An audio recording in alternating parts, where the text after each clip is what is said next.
Muy bien, muy buenas noches, queridos residentes. Hoy estamos acá en nuestra breve exposición. Este tema es de ventilación mecánica de los niños. Acá existen dos ventiladores de la unidad que, como ya saben, tiene 11 años. Y este es el primer uno, es el modelo del primer ventilador, que es el Newport E500, con el cual hemos trabajado muchos años, más de 8 años. Eh, y el actual, el último, que tiene la posibilidad de hacer incluso hasta tomografía, que tenemos el, el ISA, el de Lowenstein, alemana. Entonces, vamos a ver en este curso algunos ventiladores que tenemos en nuestra unidad. Entonces, la idea es dar algunas definiciones, algunos conceptos, porque vamos a hablar de esta primera parte de ventilación. Posteriormente haremos una segunda parte con las indicaciones, ¿no?, de las patologías de manera muy general y algún poquito de monitoreo. ¿Qué es la ventilación mecánica? Es un procedimiento terapéutico consistente en la sustitución total o parcial de la respiración espontánea en aquellos pacientes que no son capaces de realizarla o de realizar su función respiratoria normal. Entonces, es un apoyo terapéutico, en el cual, a través de esta máquina, el ventilador mecánico, se da un soporte, una ayuda, ¿no?, ventilatoria, o también una ayuda asistida cuando el paciente puede respirar, ¿no?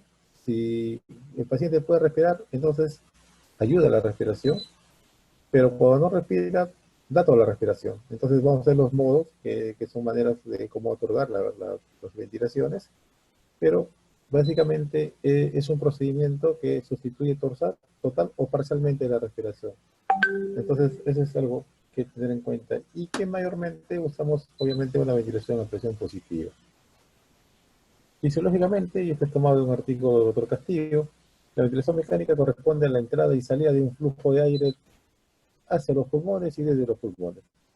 Este flujo es impulsado por una gradiente o cambio de presión que se crea en la máquina con respecto al alveolo, ¿no?, determinando así la expansión pulmonar, siendo la salida, en el caso de post-respiración, un proceso totalmente pasivo, tal como vimos en la parte de fisiología. La principal meta de la ventilación es sustituir el trabajo respiratorio que no puede ser realizado obviamente de manera eficiente en el paciente, logrando una adecuada ventilación y oxigenación. Pero esto es muy importante. Al decir adecuada, debe ser adecuada para el estado crítico del paciente. No necesariamente tenemos que normalizar los gases como una persona que no tiene patología. Y eso es muy importante que se sepan. ¿Por qué? Porque esta recomendación del doctor o de los doctores, ¿no?, Jesús López Cerce y Ángel Carrillo, del Hospital Marañón en Real Madrid, refiere que los parámetros de ventilación mecánica deben ajustarse para conseguir la oxigenación y la ventilación mínimas suficientes para mejorar el estado del paciente con la menor agresión posible. Este es fundamental. Si yo no tengo esta idea en ventilación mecánica, me puedo cometer iatrogenias sin quererla, obviamente, pero tengo que saber, como les dije, desde que yo ingreso a un paciente, tengo que saber los parámetros que voy a usar, ¿no? Dependiendo de la patología, tengo que saber que no debo hacer daño y que debo saber también cuándo más o menos planeo sacarlo del ventilador.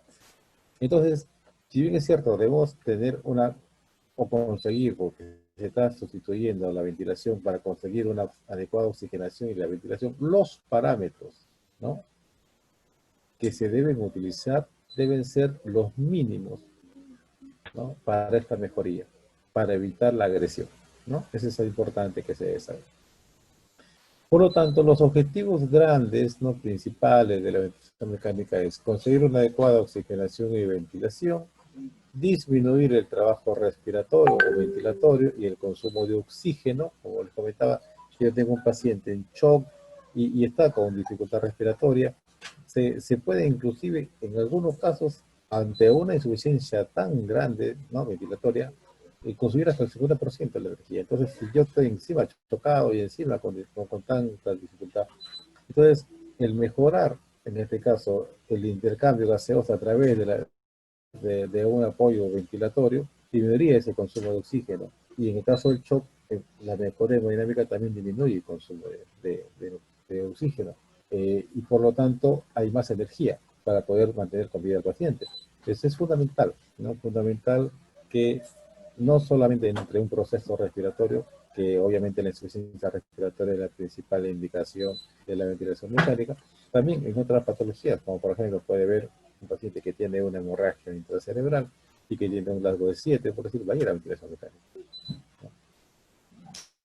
Entonces, eso es algo muy, muy importante. Si el paciente con shock, mayormente respiratorio fluidos, que necesita enotrópicos, va a ir a ventilación mecánica. Mucho más, obviamente, cuando ya hay alguna alteración del aparato respiratorio. Y lo tercero es conseguir una correcta expansión pulmonar. No se olviden que todos estos objetivos tienen que estar con los parámetros adecuados para evitar el daño, ¿no? Para evitar el daño.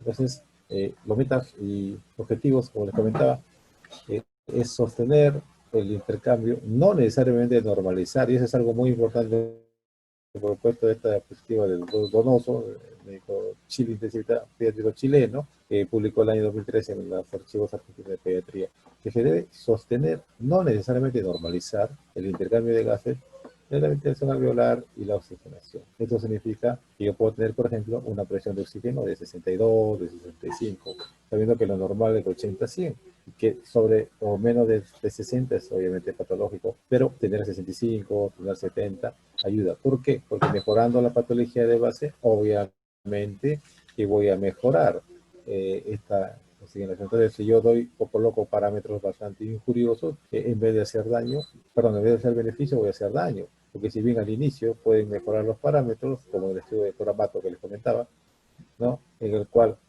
puso dos grupos, un grupo con los parámetros altos, podemos decir, convencionales y el otro protectivo. Al inicio mejoraron los de parámetros convencionales, pero a la larga los que tuvieron ventilación protectora mejoraron, murieron menos. Entonces, eso significa que no necesariamente los primeros días va a tener que normalizar, ¿no? Sostener lo necesario para poder vivir, sí, y conforme mejore, siempre, Dios mediante, mejorando las, las enfermedades del paciente, mejorará también o el nivel de oxígeno y de CO2. ¿Bien? El otro es, ya comentado, disminuir el trabajo ventilatorio, y otro que puse acá porque es importante esto, usar la manera como hay un mejor confort para el paciente, ¿no? Podemos cometer muchos errores en el hecho de que ya el paciente ventile por sí solo y tenerle una ventilación asistida con.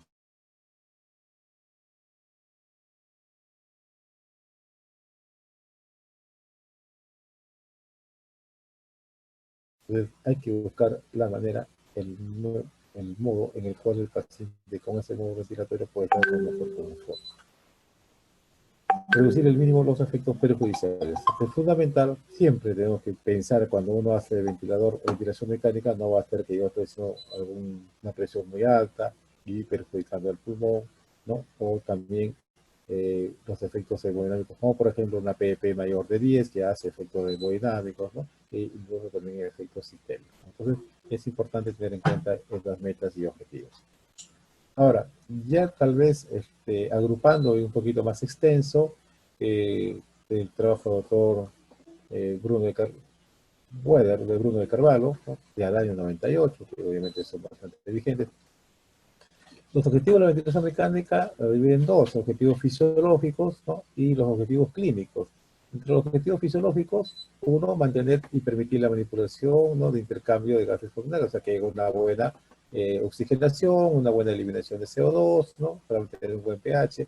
Entonces, aumentar el volumen pulmonar, que es importante, ¿no? Que una buena capacidad funcional, ¿no? Y que tenga una buena estimulación pulmonar al final de la inspiración. Reducir o permitir la manipulación del trabajo respiratorio, disminuir la sobrecarga de los músculos respiratorios para que no se gaste tanta energía, como ya se mencionó. Y los objetivos clínicos, obviamente, revertir la hipoxemia, revertir la acidosis respiratoria aguda, disminuir la dificultad respiratoria, revertir o prevenir atelectasias, revertir la fatiga de los músculos respiratorios, permitir la sedación, incluso bloqueo muscular, pero con mucho criterio y cuidado en pediatría. Disminuir el consumo de oxígeno sistémico o consumo de oxígeno miocárdico, disminuir la presión intracraneal, estabilizar la pared torácica.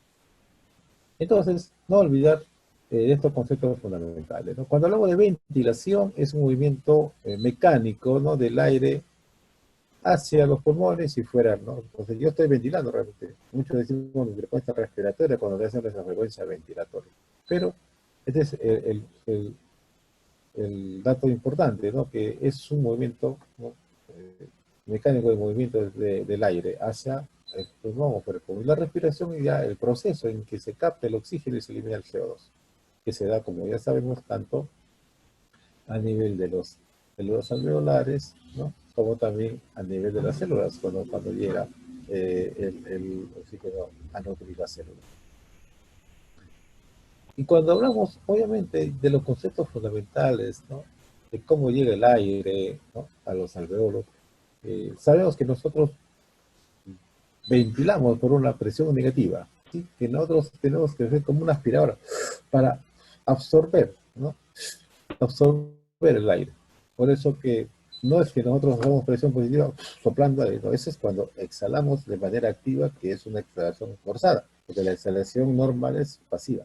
Entonces, hacemos como una aspiración presión negativa, ¿no? Y que tiene, como expliqué la vez pasada, mucho que ver el diafragma, ¿no? El músculo para hacer la contracción y generar esta disminución de la presión, menos 5, menos 15, eso hasta menos 30, para que ingrese el aire, ¿no? Entonces, cuando nosotros hay esta presión negativa, genera que una presión negativa acá versus una presión positiva de manera didáctica, ¿no? La presión barométrica sobre una presión cero, una presión, por ejemplo, de menos 5, de menos 10, eh, el aire ingresa por el equilibrio de presiones que se mantiene siempre, desde el lugar mayor al menor. Negativo es menor que cero, entonces de cero va a ingresar. Pero cuando ingresa el aire, esquematizando, ¿no? El aparato respiratorio, tenemos que es un tubo y un balón, o sea, es un balón con un tubo.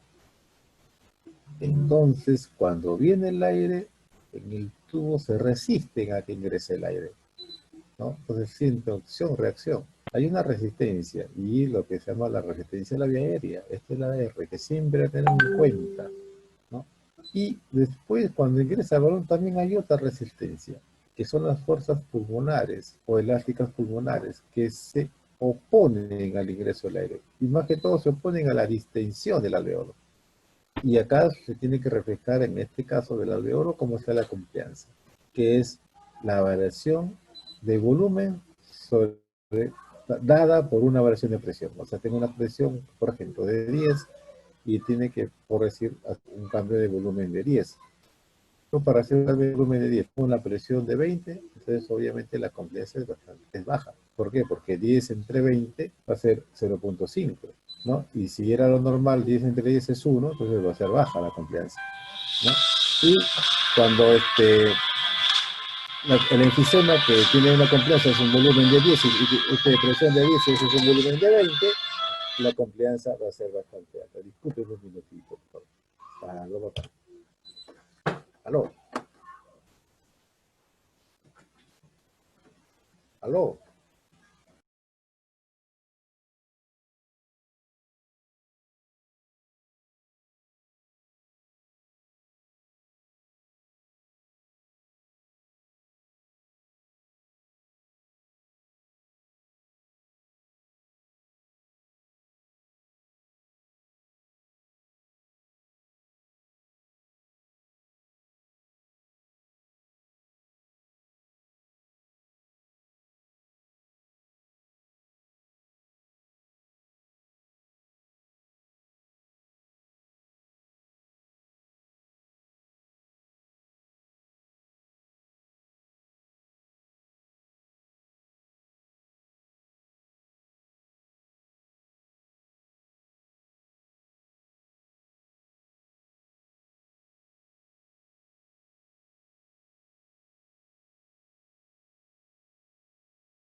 Ya, disculpen, continuamos. Entonces, como les comentaba, básicamente este modelo, ¿no?, del aparato respiratorio es muy importante, porque cuando se vea la ventilación mecánica hay que ver cómo está la resistencia, o sea, el paso al aire acá, sobre todo en las vías aéreas, y la complianza, qué tanto se distiende el alveolo, y al final qué tanto se distiende el pulmón, ¿no?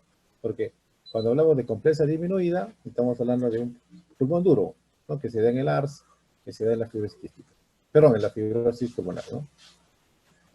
La resistencia, como les comentaba, es la diferencia entre la resistencia al paso, ¿no?, del aire, que también acá, matemáticamente, la diferencia de la presión entre los alveolos de la boca dividida por la velocidad del flujo.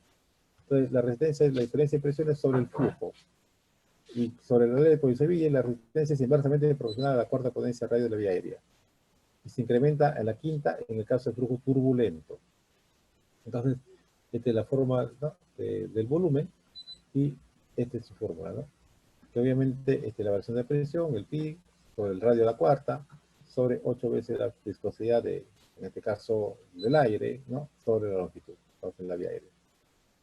Obviamente la resistencia, despejando, ¿no?, va a ser a 8 de la sobre pi por radio a la cuarta. Entonces, si yo tengo un paciente, ¿no?, va a depender de estos parámetros. Bueno, vamos continuando. Básicamente, en los adultos, como voy a comentar, el 80% de la resistencia se produce en las vías aéreas mayores de 2 milímetros. En los niños, en particular en menores de 5 años, las vías aéreas pequeñas contribuyen en más del 50% de la resistencia total. Y obviamente no olvidemos de los niños con bronquiolitis, ¿no?, que son niños que tranquilamente van a ventilador por una insuficiencia respiratoria.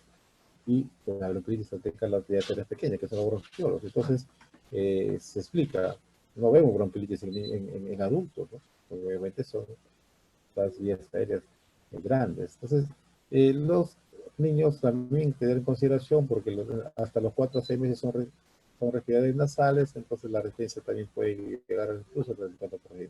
Entonces, son las aspiraciones de la secreción es muy, muy importante.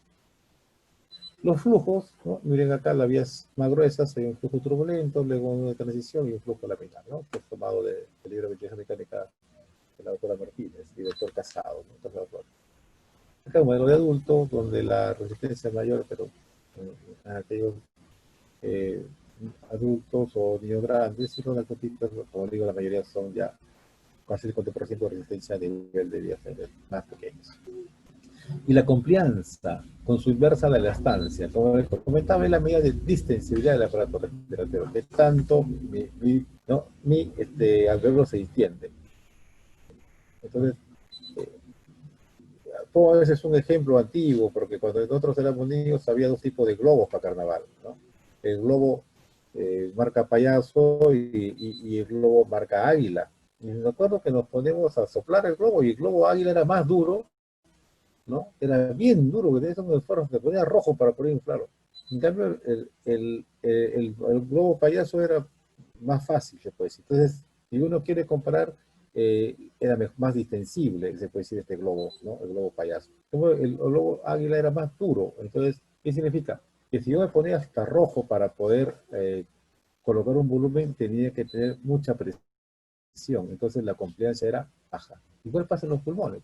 El pulmón del ARS, cuando es un pulmón que está lleno de líquido, ¿no?, un gran proceso inflamatorio, se pone duro, pesado. Entonces, para que tú puedas hacer un cambio de volumen, tienes que tener más presión. En cambio, un pulmón que tenga los alveolos llenos, enfisematosos, va a ser muy peligroso hacer mucho cambio de presión, porque ante un gran cambio de presión, o incluso normal, puede ser tanto el volumen que vas a colocar que se puede romper y generar el barotrauma. Entonces, va a ser muy complaciente, complacencia alta. Entonces, pulmón duro es un pulmón de ARS, un pulmón de fibrosis, que va a tener compliancia baja, no se olvide. Y la elastancia es la variación de la presión como consecuencia de la variación del volumen, al revés, no es la inversa. O sea, ante una variación de volumen, ¿qué esperas, no?, de cambio de presión? Es lo recíproco de compliancia, la inversa de la compliancia, la elastancia. Y sabiendo, ¿no?, que la compliancia, o sea, el cambio de presión, hace un cambio de volumen, entonces, los valores en pediatría mayormente de la compliancia pulmonar estática se refiere, ¿no? Un lactante, 10 mililitros centímetros de agua. ¿Qué significa? Que a un cambio de 1 centímetro de agua insufla 10 mililitros. En cambio, ¿no? El preescolar es, ante 1 centímetro de presión, 30 mililitros. Ante un escolar, por 1 centímetro de agua, 50 mililitros, y un adolescente por centímetro de variación de presión, 100 mililitros. Por lo tanto, sabemos que los más pequeñitos tienen una complianza más baja. Lo podemos ver acá. Entonces, ante una misma presión, la complianza va a ser más baja. Entonces, como es menos complaciente los recién nacidos, los bastante tener siempre en consideración eso. Y acordarse estos números: lactante 10, adolescente 100, ¿no? Y preescolar 30 y escolar 50. Como es baja, es menor la confianza a esta edad, los primeros meses de vida. Y esta es la curva, ¿no? Importante, porque esta es la presión transpulmonar, un cambio, ¿no? Entonces, si tengo una presión de 20, miren acá, lo usual es tener un porcentaje de cambio de volumen de más o menos el 60%. Eso es lo usual, ¿no? Entonces, por eso que se hace esta estéresis, esta línea, la inspiración y expiración. Pero miren qué pasa acá, ¿no? Entonces, acá tenemos un pulmón duro que usa mucha presión para poco cambio de volumen. En cambio, esta presión llega diferente, ¿no? Entonces, acá hay puntos de inflexión, el inferior, y el punto de inflexión, el superior, donde pasado este punto de inflexión superior, no puedes dar presión porque realmente poco va a ser el volumen ganado, y la presencia de barotrauma, va a ser grande, entonces puedes hacer mucho daño. Y acá en el punto de inflexión inferior no puedes bajar o poner presión menos, en este caso acá la PEP. ¿Por qué? Porque si pones una presión final expiratoria menor que esto, entonces los alveolos van a colapsar. Tiempo inspiratorio es una programación importante. Luego vamos a ver que la programación o el tipo de ventilador tiene que ver mucho con el ciclaje y con el ciclo que hace durante todo el tiempo inspiratorio hasta su final. Entonces, el programar esto es fisiológico, es importante, pero mucho va a depender de la relación de inspiración y expiración y de la frecuencia respiratoria, ¿no? Porque si yo tengo un paciente que tengo 20 respiraciones, entonces cada ciclo, ¿no? Cada ciclo va a ser distinto en segundos, ¿correcto? Pero los 3 segundos van a repartirse entre. Entonces, dependiendo qué relación hay, 1 a 2, los saco, ¿no? Y con eso yo puedo decir cuánto es. Si 3x es igual a 3, x será igual a 1, entonces inspiración será 1 segundo, expiración será 2 segundos. Entonces, eso lo voy a sacar. Mucho depende del tipo inspiratorio, de cómo estoy programando la frecuencia respiratoria y cómo estoy programando la relación inspiración-expiración, ¿no? Por ejemplo, en el asma tenemos respiraciones largas, como 4 o 5, ¿no? Fracción inspirada de oxígeno. Como ya hemos comentado, importante no intoxicar al paciente con oxígeno. Si bien el oxígeno es necesario para poder vivir, es tener mucho cuidado con los usos, ¿no? de mucho tiempo de fieros altas. Lo ideal es que se programe de 0,5 o a 0,6, ¿no? Dependiendo de la patología, pero en algunos casos, como los paros cardiorrespiratorios, sencillamente puede programar al 100%. En el caso de que tú tengas un paciente que esté, por ejemplo, con fiebre 40, 60, muchas veces se recomienda empezar con 10 a 20 veces superior al inicio. Después, a la media hora ya podemos comenzar a titular y bajar, ¿no? Posteriormente, ir disminuyendo progresivamente hasta dejar en el valor más bajo posible, conseguir una saturación adecuada. Y cuando digo adecuada, es, por ejemplo, que esté, es decir, en 92 o 93%. De verdad. No tengo que pedir que sea 97, 96, no. Estamos en ventilación mecánica. Entonces, si yo tengo ahora, el doctor dice, y yo tengo, por ejemplo, con 30%, 92, 93, 95, bueno, normal, puedo usar 95, no hay problema, porque ya estoy teniendo, por ejemplo, una FIO2 que ya está bajo de 60, que es el problema. Pero yo tengo 80%, por ejemplo, ¿no? Y estoy al 80%, y con 80% satura 91, 92. Y como se baja de 5 en 5, lo pongo 75%, ahí se pone en 85. Entonces es mejor en ese caso, porque está sobre 60, tenerlo mejor en 80 por ahora, ¿no? Para que me sature en 90, 91, 92, ¿correcto? Porque si bajo ya es mucho ya. Pero si yo tengo que está saturando, perdón, que está con FIDOS 40% y está saturando, por ejemplo, 97 y bajo 35 y satura 94, lo dejo en 35, ¿no? 94, 95, ¿sí? ¿Por qué? Porque estoy diciendo, y dejo en el límite 90, 88, 89, 90, 92, en el límite cuando estoy de 0,6 a más. Más o menos para que se pueda entender. ¿Por qué? Porque de 0,6 arriba es muy tóxico. De para abajo es menos tóxico, entonces me puede dar un límite de, por lo menos, tener una saturación de 92 a 95, ¿no? Más cuando tengo un problema neurológico, lo ideal es tener 95 a 96, 97, pero dependiendo, porque va a depender. Si el pulmón sano es más fácil, pero si el pulmón está injuriado, entonces va a ser más difícil. Porque, ¿qué pasa? Digo, bueno, pero si tengo que preservar el oxígeno al cerebro, está bien, pero si yo injurio más al pulmón, entonces ¿quién le va a dar oxígeno al cerebro? Entonces tengo que buscar un equilibrio en que no se desoxigene el cerebro, pero que tampoco esté haciendo mucha injuria al pulmón. Entonces, bien, esto es lo que comentabas, que cuando tú tienes un paciente y ya le das al 100% por más de 6 horas, ya hay un riesgo obviamente alto de que puede llegarse a esta injuria por oxígeno debido a las reacciones que hace el oxígeno entre sí, a los radicales libres que genera y al daño del epitelio que conlleva a más injuria, por eso que no siempre. Creo que el ejemplo no te decirlo claro, ¿no? Si yo estoy en un paciente que uso FIO2 altas, ¿no? Más de 0,5, 0,6 para arriba, trato de estar en los niveles de 88, 89, 90, exceptuando los que tienen problemas neurológicos. Pero si yo tengo un paciente que uso FIO2 menor de 50, por entonces puedo titular, tener un FIO2 de preferencia entre 92, 93, 96, ¿no? Y alrededor del 95, por decir, 94 a 95, eso sería mi objetivo. Pero teniendo en cuenta que estoy usando ya FIO2 bajo. Pero no puedo usar FIO2 sobre 60 porque son deleterias cuando se usan por mucho tiempo. La presión máxima expiratoria o presión pico, ¿no?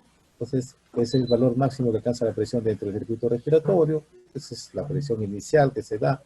No refleja, obviamente, la presión alveolar, ¿no? Entonces, no olvidemos que también al pasar este flujo va a depender pues de la resistencia y la vía aérea. Entonces, esta presión no va a reflejar necesariamente lo que pasa en el alveolo.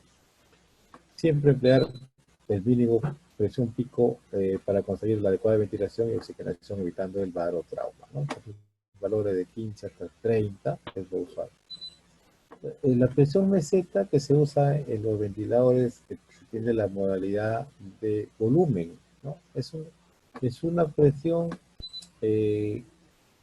pausa, o sea, tienes un pico, se puede decir, y al final de la expiración hay una pausa, ¿no? Y esa pausa generalmente se conoce, es una presión de distribución, ¿no? De las vías, de la presión en las vías aéreas, entonces se llama presión meseta o presión plató en francés, ¿no?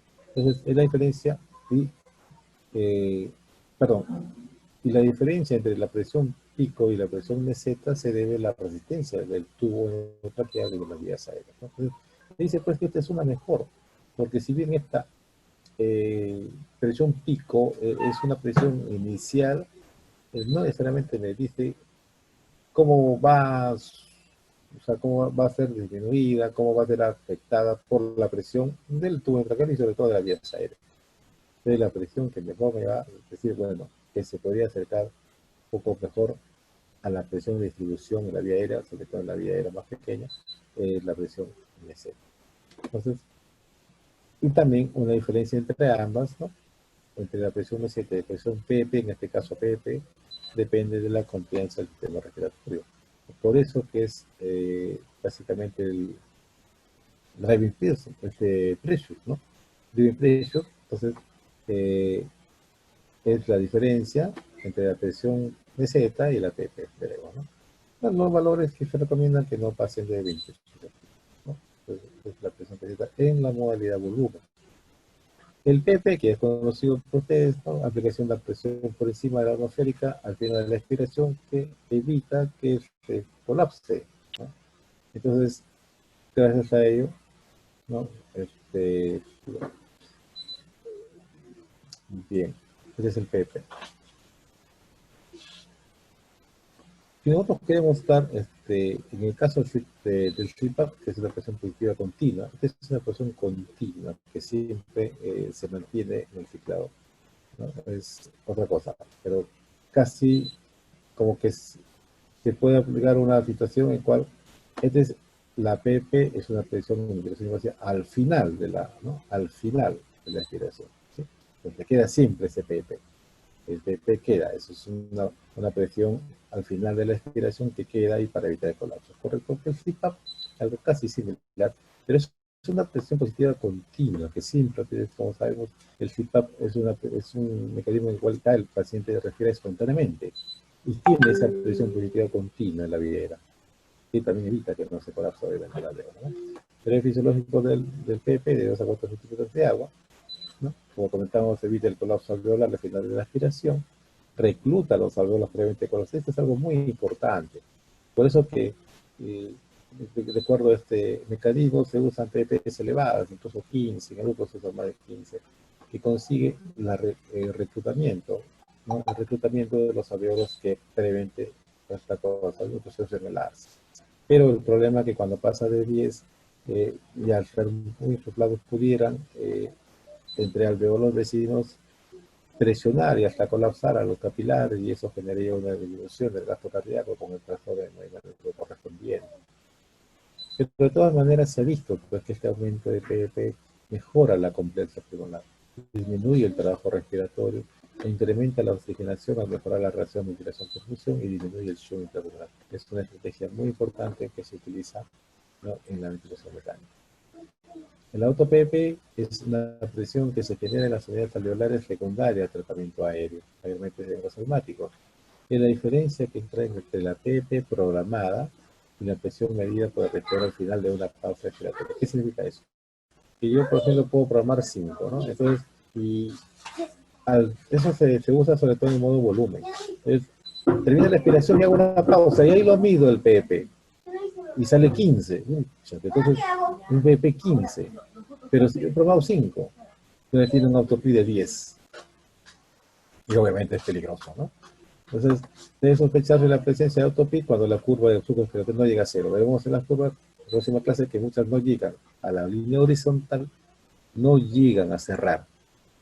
No llegan a cerrar, no llegan a cero, mejor dicho. No llegan a cero, entonces ahí por la línea, como puedo ver, no, acá hay un autopí. Sin necesidad, de repente este va exacto, sin necesidad de estar en maniobra. Y puedo decir por la gráfica, mira, este niño está, ¿no?, con bastante autopip, está bastante distendido el alveolo y por lo tanto también está reteniendo bastante alveolo. Y los efectos secundarios son la sobredistensión pulmonar, el barotrauma y la inestabilidad hemodinámica. Entonces, el driving pressure, o driving pressure en inglés, no gradiente de presión, ¿no?, que es la diferencia entre la presión meseta, plató y la PP total. Entonces, por ejemplo, plató menos PP. Y esto es muy importante, ¿no?, porque determina el volumen tidal para una determinada complicancia del tema respiratorio. Entonces, ¿cómo hacemos? Entonces, si yo tengo una diferencia de presión, ¿no?, y tengo medidas de la complianza, puedo decir qué volumen tidal puedo usar.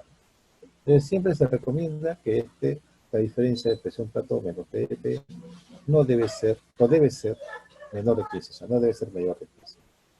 En adultos pueden tolerar hasta 18, pero en niños debe ser menor de 15, ¿no? Menor de 15, pero en paz.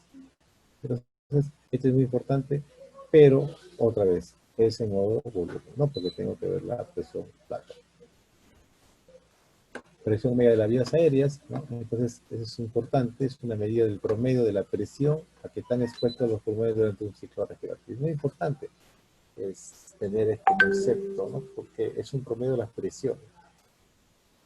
Su incremento, o el incremento aumentado de la PP, de la presión pico, de la proporción del tiempo inspiratorio respecto al expiratorio, ¿no? O el del flujo inspiratorio genera un aumento de la presión media de vías aéreas. Entonces la fórmula, la presión pico por el tiempo inspiratorio más el PP por el tiempo inspiratorio sobre la suma del tiempo inspiratorio más el expiratorio, ¿no? Usualmente en niños de 7 a 9 centímetros de agua.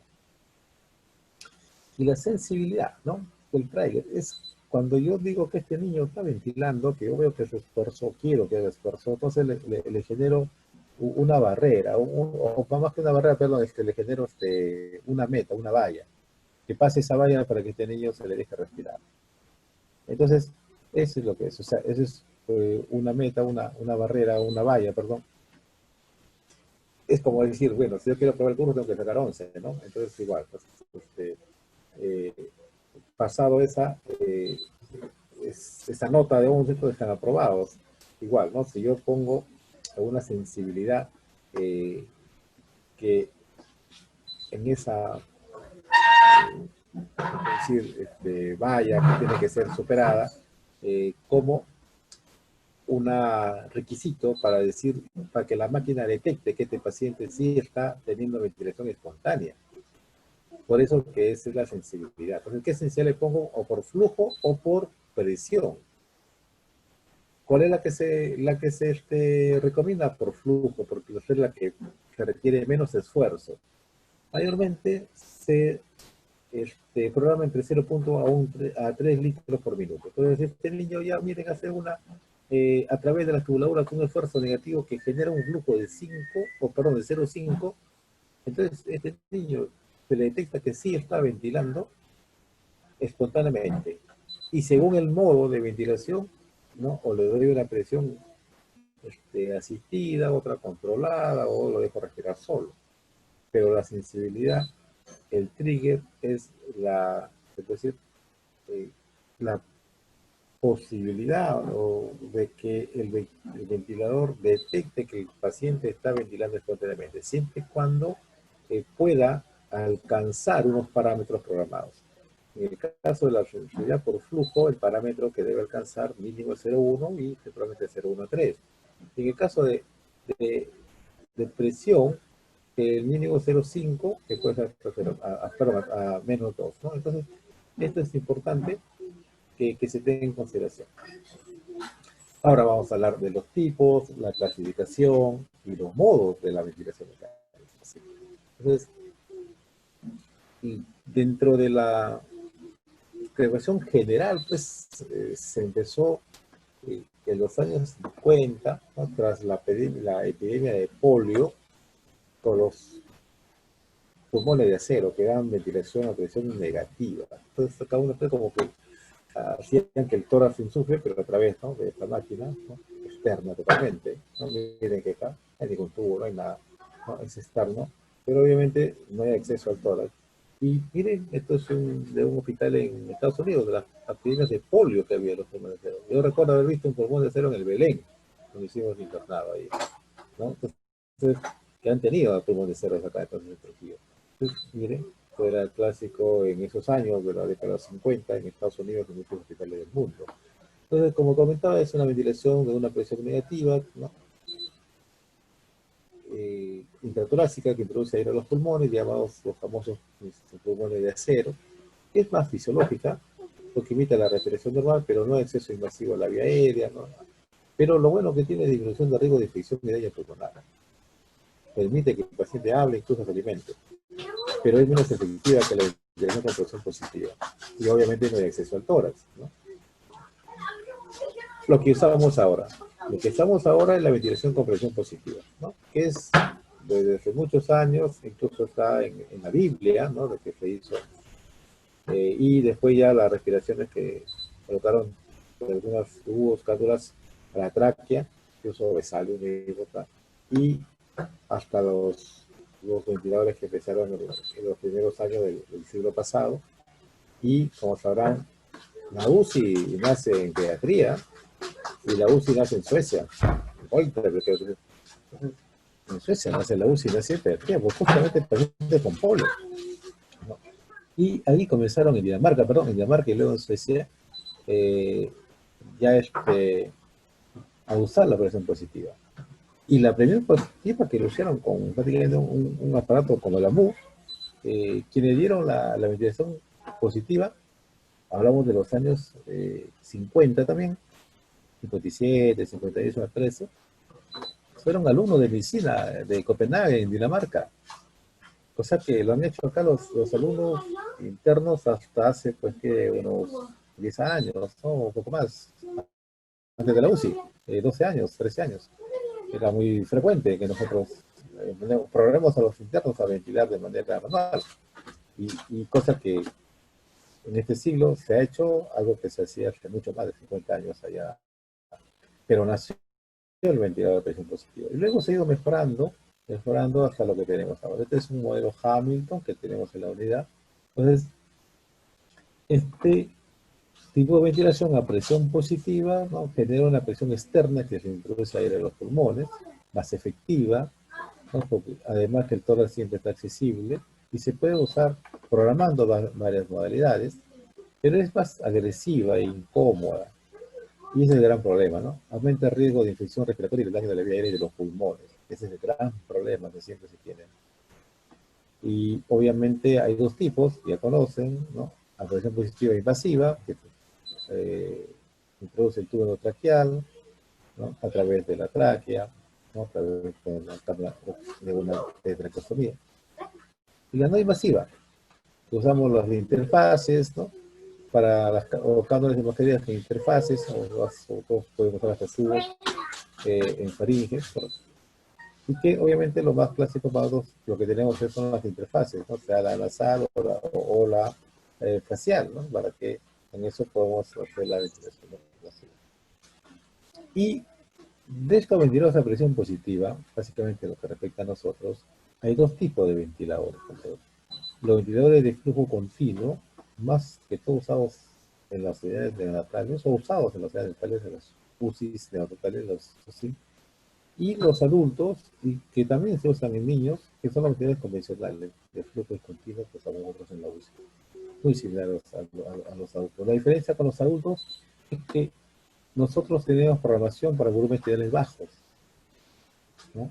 Pero ya en adultos, prácticamente los ventiladores es casi igual que adultos. O sea, la mayoría de ventiladores últimos, tú programas desde volumen tidal, por decir, 5 centímetros, por decir, ¿no? Y puedes programar pues, hasta 2 litros, ¿no? Que sería mucho. Pero solamente 500 en el caso. Entonces, y eso te da que lo usas en niños, lo usas en adultos. Ya no hay esa diferencia que había antes. ¿Por qué? Porque antes, como veremos, usaban los tipos de presión para niños y neonatos hasta 10 kilos, pero ahora los ventiladores ya vienen más sofisticados y con eso nosotros podemos usarlo tanto en niños como en adultos. Pero de todas maneras hay ventiladores que no me dan, por ejemplo, que por los volúmenes, por las programaciones, más van desde niño grande hasta adulto. Todavía es así, por eso hay que ver. Yo quiero usar a un niño, por ejemplo, de 5 kilos o de 4 kilos, no me da, no llega a sus volúmenes virales, no llega a los volúmenes minutos, hasta las presiones. Entonces hay que ver si tiene la programación. Los ventiladores de flujo continuo neonatales mantienen el flujo continuo durante el circuito, durante todo el ciclo. Su ventaja principal es que el neonato lactante puede respirar de manera espontánea, en cualquier momento y sin necesidad de abrir ninguna válvula. El ventilador cicla hasta alcanzar la presión programada, limitamos presión, y que se mantiene durante el tiempo inspiratorio programado. Incluso hasta se ha últimamente incorporado modalidades por volumen. Más sencillo de utilizar, ¿no? Y muchos disponen de la ventilación convencional más la ventilación de alta potencia. Esto ustedes lo ven en la reducción neonatal, ¿no? Tienen menos modalidad de ventilación, más que todo neonatos y lactantes menores de 10 kilos, ¿no? Pero algunos ventiladores pueden ayudar a la respiración espontánea, ¿no? Sobre todo el CPAP sí lo tiene, pero las ventilaciones asistidas, como en el caso de la presión de soporte, solamente lo tienen algunos ventiladores. Estos son los ventiladores convencionales de flujo discontinuo, lo que usamos, lo que tenemos en la unidad, como establecido. La característica es que en cada ciclo respirador no hay aire en el circuito. Se termina el ciclo y durante las fases respiratorias el paciente quiere inhalar aire, tiene que abrir la válvula inspiratoria. Son más completos, tienen mayor número de modalidades, todos permiten ayuda, soporte, la ventilación espontánea del paciente, se usan para nivel de cualquier. Incluye incluso la posibilidad de ventilación con flujo continuo. Claro, en el CPAP tenemos el CPAP, ¿no? Pues te introducen esta ventilación como continuo, ¿no? Son más complejos y difíciles de usar, pero también exponen un poco más resistencia en la respiración atlética. Es un tipo de desventaja. Y eso es lo que más usamos. Antiguamente las calculaciones de ventiladores se usan por el sistema que ciclan por presión, por volumen, por tiempo, por flujo. Vamos a pasarlo esto porque no quiero que confunda, no para que tenga. Y quiero explicar la presión, ¿por qué? Porque era la entrada y la inspiración terminada cuando se alcanza una determinada presión. Igual, los ciclados por volumen, cuando la inspiración termina, cuando se termina un volumen primero, pero siempre con tiempo inspiratorio. El volumen ciclado por tiempo, la duración de la inspiración y expiración son programadas por los operadores independientemente del volumen o presión alcanzada.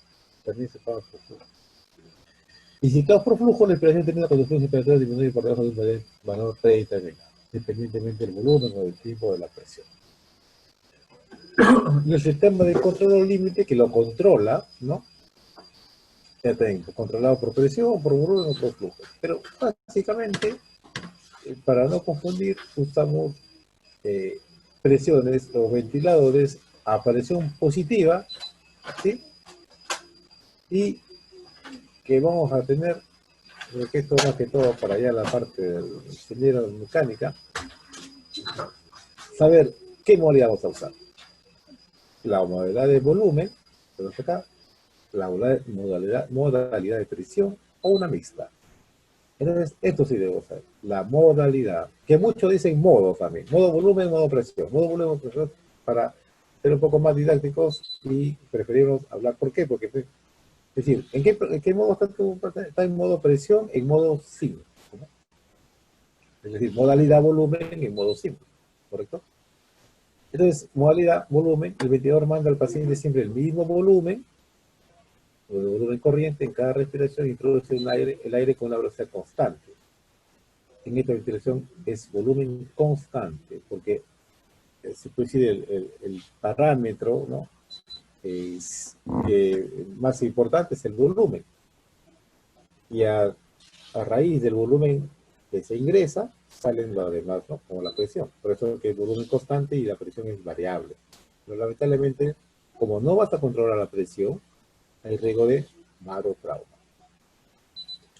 La modalidad de presión. El ventilador cicla hasta alcanzar una presión programada y esa se mantiene durante todo el tiempo inspiratorio con una velocidad de flujo, pero que es acelerante. Esta ventilación con presión constante y volumen variable, ¿no? Variable. Entonces, el volumen ofrecido varía según el estado de la vía aérea y los pulmones de los pacientes. Entonces, si hay una alteración, ¿no? Obviamente patológica, va a variar este volumen. Y habiendo, ante una situación así, de no control del volumen, mayor riesgo de volutrauma. Y la mixta, que es la programada por volumen, pero ciclada o regulada por presión, se programa el volumen, ¿no? Cuánto va a ingresar de volumen, pero se cicla por presión, con flujo desacelerado. El ventilador manda al paciente siempre el mismo volumen corriente en cada respiración, pero como en la modalidad de presión, lo hace introduciendo el aire, pero con flujo desacelerante. O sea, ingresa un volumen hacia una presión y después baja. Por lo tanto, la ventilación tiene un volumen constante porque es el programado, pero la presión va a ser variable. No lo usamos casi, nosotros usamos presión. Y vamos a tener acá tres curvas, ¿no? Tengo que ver qué modalidad tiene, o controlado por qué está. Modalidad o control también lo llamamos. Controlado por volumen, controlado por presión. O modalidad por volumen, modalidad por presión. O controlado por modalidad volumen, controlado por modalidad presión. Entonces, acá tenemos las gráficas que se usan mayormente, es ese volumen, que se usa en niños también, obviamente, ¿no? Depende de la experiencia de cada uno, y acá por flujo, presión. Entonces, y acá comparando, ¿no? El volumen como casi como una meseta, acá la por presión es presión alguna, y cuando es el flujo, no se olviden que el flujo es desacelerante en el caso del control por presión, desacelerante, baja así. Llega el flujo y desacelera. Acá hay un... Pero corrigió. Corrigió. Ya. Entonces el flujo baja y acá siempre hay una pausa, una fase pausa. Y luego el flujo es la única, ¿no? Se puede decir onda que tiene aspecto negativo, ¿no? Entonces, porque esta es inspiración, ingresa, expiración, sale, ¿no? Entonces, y acá es el tiempo. Entonces, En cambio, que el flujo es constante en la unidad por volumen, ¿no? El flujo constante, por eso es la onda cuadrada, ¿no? Bien, y la presión, ¿no? Es una presión de acá que tiene como un pico, ¿no? Como un cerro, y acá y eso de acá es la presión plató, o presión meseta. En cambio, la presión en modalidad presión es un cuadrado prácticamente, ¿no? Es constante acá, es diferente acá, ¿no? Entonces, así podemos ver, por ejemplo, en los tres tipos, cómo está la modalidad presión y la modalidad mixta es casi la misma gráfica, y volumen diferente. Entonces, en modalidad presión y mixta, podemos ver el volumen, esta gráfica como una pirámide truncada, el volumen en modalidad volumen. La de presión es expresión, como digo, casi cuadrado, ¿no? Acá hay como una receta, acá, pero en cambio en volumen si hay un pico, presión pico, luego baja y recién que es un plató. El flujo desacelerante, ¿no? Primero amplio y después desacelera, es en la presión o la mixta, ¿no? Y el cuadrado, acá es en el volumen. Eso es importante tener en consideración. Es de cuando hay una respiración espontánea, que se ve obviamente presiones negativas, este es cero, y acá es negativo, ¿no?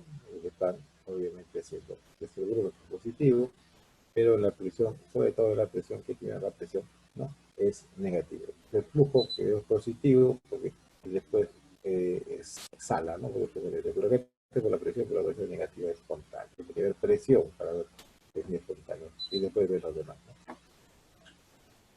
Son las partes del ventilador mecánico, ¿no? Que ya conocen, los Newport, ¿no? Los primeros que hemos usado en el 500 y luego el 60. Luego un video Puritamene, ¿no? Tenemos también el Macket, el Drager, el Hamilton y el Elisa 800, ¿no? Tenemos un 800, que tiene esta gráfica, ¿no? Actual. Y ahora, teniendo la modalidad que puede ser, como digo, más usada para nosotros en modalidad volumen o presión, ten en cuenta que después de programar, ¿no? Tu volumen, presión, pues, con mi modo, que voy a iniciar la ventilación. Entonces, la modalidad de volumen o presión o la mixta tienen los mismos modos. La gran mayoría son los mismos modos. Entonces, por lo menos los básicos, ¿no? Son los mismos. Entonces, yo puedo, pues, programar una ventilación asistida controlada, ¿sí? Puedo estar con modalidad de volumen y con modo asistido controlado, o con modalidad de presión y asistido controlada, ¿sí? Eso es importante que sepa. Por tanto, al usar una modalidad de modo, difícil establecer una superioridad entre una modalidad de volumen o presión. Es difícil. Mayormente se recomienda que se use la que donde se tiene más experiencia, y que en el caso nuestro usamos a presión la mayoría. Entonces, y luego que ellos seleccionan la modalidad, por ejemplo, la presión, nosotros ya decides tu modo. ¿Qué modo? Controlada, asistido controlada, en fin, ¿no? De acuerdo a la probabilidad espacial. Entonces vamos a ver los modos. La ventilación controlada es aquella en la cual el respirador determina todas las características de la ventilación y no permite que el paciente pueda respirar. Aunque lo intente, no. Y acá es un problema porque tiene que sedarlo bastante el paciente, ¿no? El respirador o ventilador libera un volumen corriente, ¿no? O una presión, ¿no? Porque si es modalidad volumen, va a programar volumen corriente. Si es modalidad presión, va a programar presión y no va a programar volumen corriente. La volumen corriente va a ser indirectamente la presión programada, ¿no?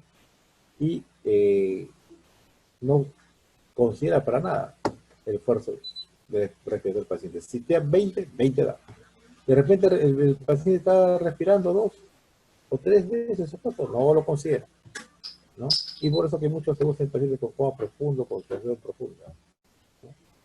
Entonces, la ventaja es que el respirador garantiza toda la ventilación, pero no permite las respiraciones espontáneas, y sí se necesita una respiración muy profunda y puede haber alteración hemodinámica, pudiera haber. En la respiración, en la ventilación asistida controlada, ¿no? Acá pues control, porque el ventilador controla todo. Acá es controlada y asistida porque asiste en la ventilación. Entonces, proporciona las respiraciones programadas por respirador, por ejemplo, control 20, 20 le da. Pero, a diferencia del anterior, sí da unas respiraciones asistidas cuando el paciente realiza por sí solo la respiración.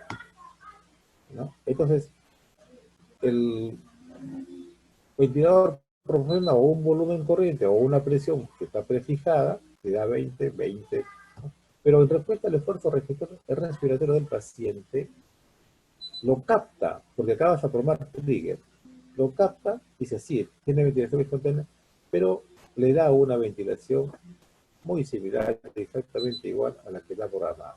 O sea, le asiste una respiración muy similar a la que está programada. Igual, prácticamente.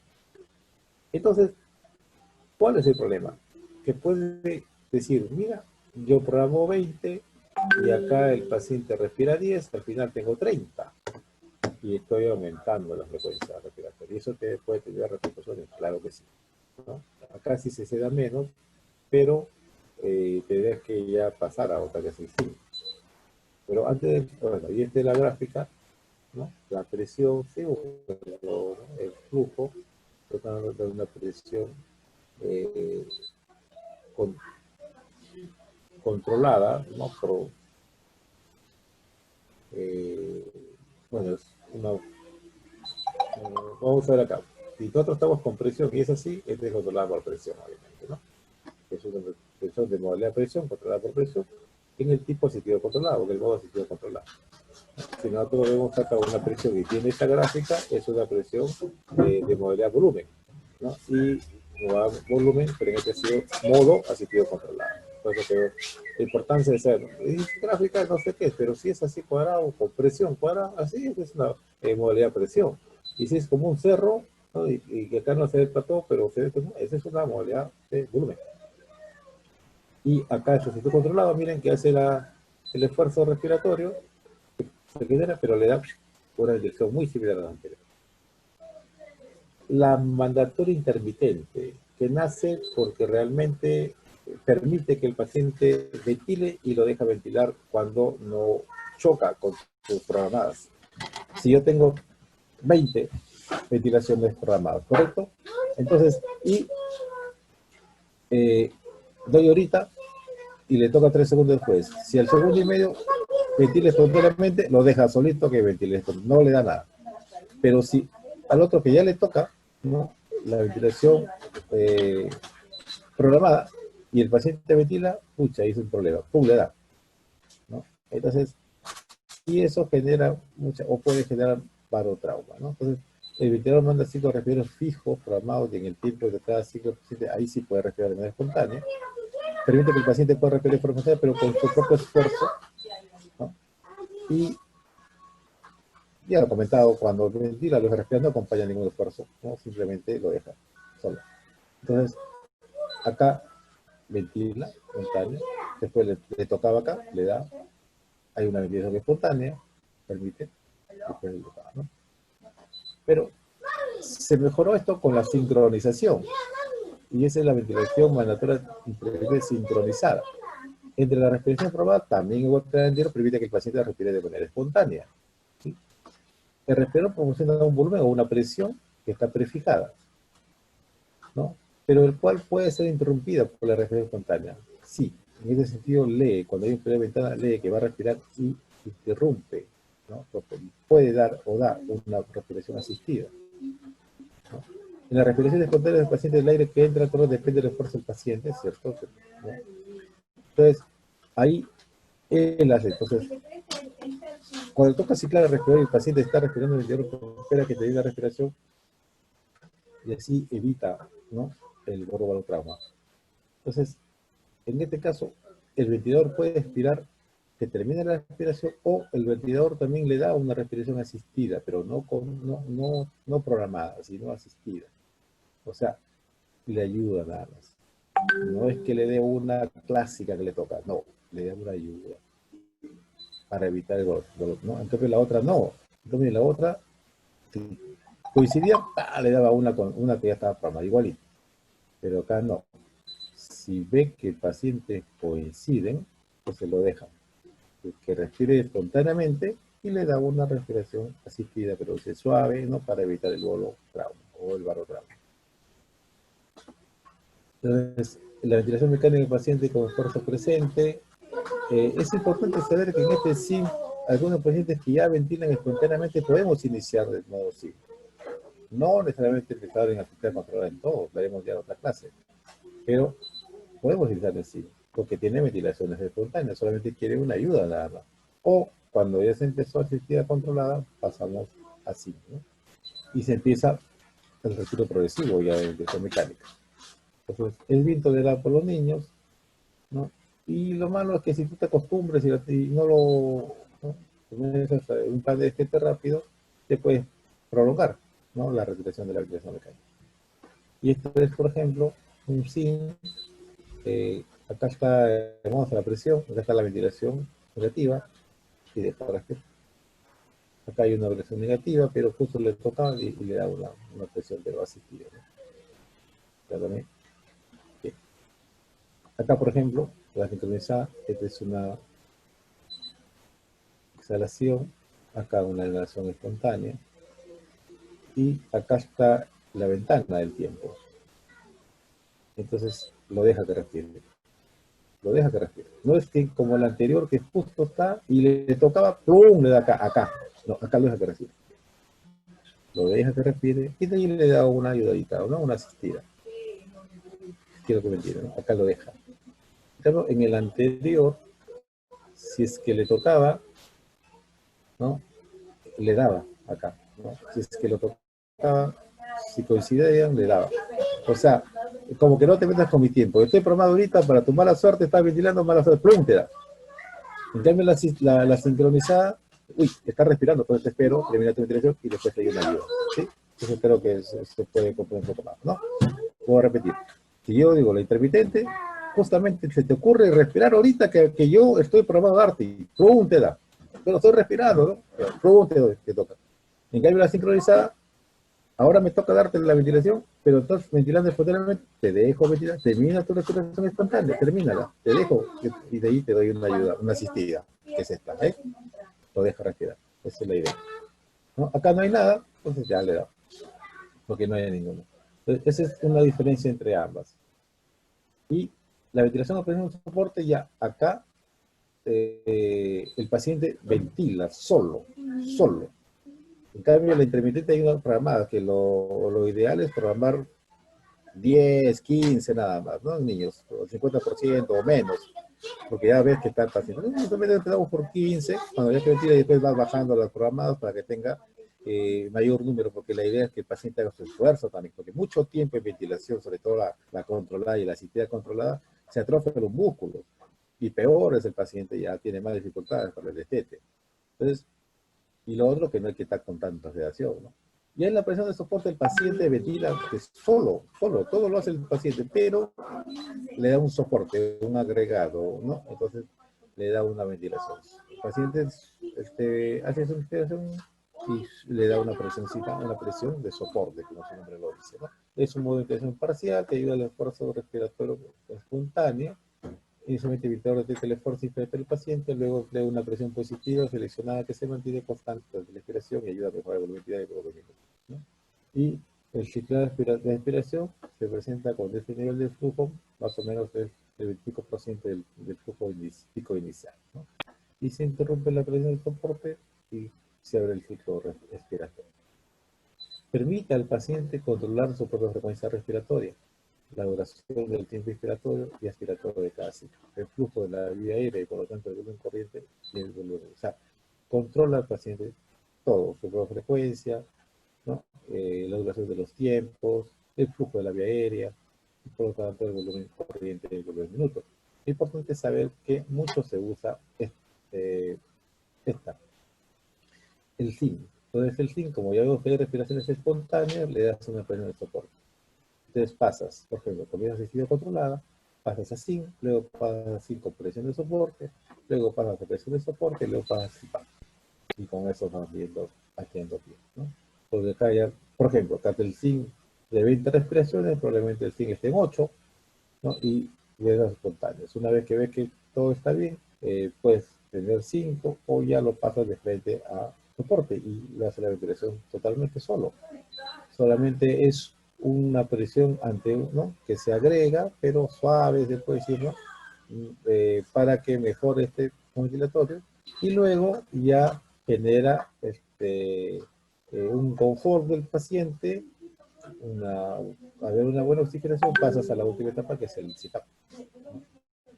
Este es el SIM solo, y este es el SIM de soporte, porque estas son las que están programadas, y estas son las espontáneas propias, pero que tienen un espacio, miren acá, en presión negativo, pero después viene la presión de soporte. Acá es la cantidad negativo, ¿no? En cambio acá no hay negativo, de frente está programada ya, ¿no? Después hay una negativa, y esta presión menor, obviamente, que la presión de soporte. Y el CPAP, ¿no? Que consiste en mantener una presión positiva durante el ciclo respiratorio, solamente también, obviamente, con respiración espontánea, pero acá ya no le da presión ya. Acá lo deja ventilar solo. La única ayuda es que tienes un flujo continuo de aire, nada más.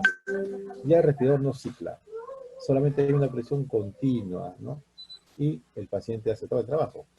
Entonces, acá está, con un sistema de flujo continuo, con o sin algo de presión, es la última fase previa a la extubación, ¿no? ¿Y por qué ese flujo continuo? Porque ayuda a evitar el colapso alveolar. Por eso decía que funciona como si fuera una PEP, ¿no? Pero es un flujo continuo. También el PEP es netamente de final de respiración, pero este flujo continuo evita el colapso alveolar y por tanto mejora la oxigenación. Inconveniente, que en el caso de CPAP con ventilación mecánica, la fuerza respiratoria del paciente para abrir la válvula inspiratoria y conseguir aire puede ser superior a la ayuda que procede al respirador. Porque muchas veces el más usado es el CPAP, no del ventilador, pero sino el que viene en un aparatito aparte, y que a veces nosotros usamos de manera artesanal. Pero usamos con mucha frecuencia, todos que tenemos con la UCI, en algunos de este, usamos CPAP, no hemos tenido problemas. Cuando el paciente ya está en condiciones, se saca el tubo y... Pero siempre, por lo menos unas 2 a 4 horas tiene que estar el CPAP previo a la extubación. Bien, eso es lo que quería traer. ¿Alguna pregunta? Y Dios lo bendiga siempre. Gracias por escuchar.